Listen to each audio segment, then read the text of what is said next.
شپږ شپېته یوه شپېته خو د ابجد په حساب کې دا د مابین الف په حساب کې نو څو دی شپږ شپېته ولې دوه لامه دي لام پر څو دی پر دېرش شپېته شپږ په څو کې څو کې شپېته ونیسه الف پر چا دی پر یوه دی ونیسه ابجد هم وسه هې پر چا دی پر پنځه پر پنځه باندې چې واچوې موږ په څو کې شپږ کې شپږ شپېته واچوې شپږ شپېته دی په هر شي کې د خدای نوم شته هغه شي ته ضرورت چې ستا په نیز د دې په ولا چې د خدای نوم پکښې دی مګر وا هوښیار سړي ته وایم چې زه دا قاعده وایم ته داسې ګمان مه کوه چې دی نه پوهېږي دا پټه اشاره څه شي دا ګمان مه کوه چې دی نه پوهېږي خو هلته دغه راوباسه دا به جناب څه وایي دا د چانه دلته راځه دا به څوک وایي ها بس دا کیسې وي زه اوس درته وایم ګرده درته وایم لیکن بیا داسې هغه نورې خبرې څوک د نه راځه بس دا ګمان مه کوئ چې دی نه پوهېږي پر ما باندې به دا ګمان نه کوئ چې نه پوهېږي ته چې فکر پکښې وکړې څه پکښې راوباسه په هر شي کې د خدای نوم شته زه دا نام درته وایم هی څنګه وکړه شی د شي عادت یې پله په ابجد راوباسه دې پس که لس دی څو دی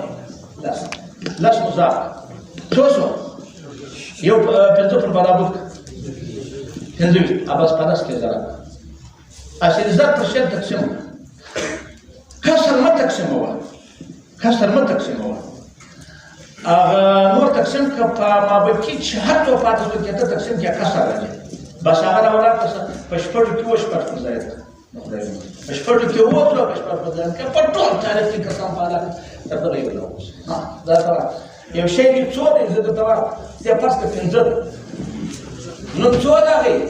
پنځه مضافه ته څو راغله لس دغه ته څو راغله پنځلس پنځلس راولاړ څه په لس کې څو ضرب یو نیم سل راولاړ څه پر شل تقسیم ونیسه تر څلوېښتو پورې ورسېد دا شپږ شو دا شپږ دا مه تقسیموه لس په شپږ کې دا شپېته شپږ شو چار څه وکړې قسم په خدای که ته داس کم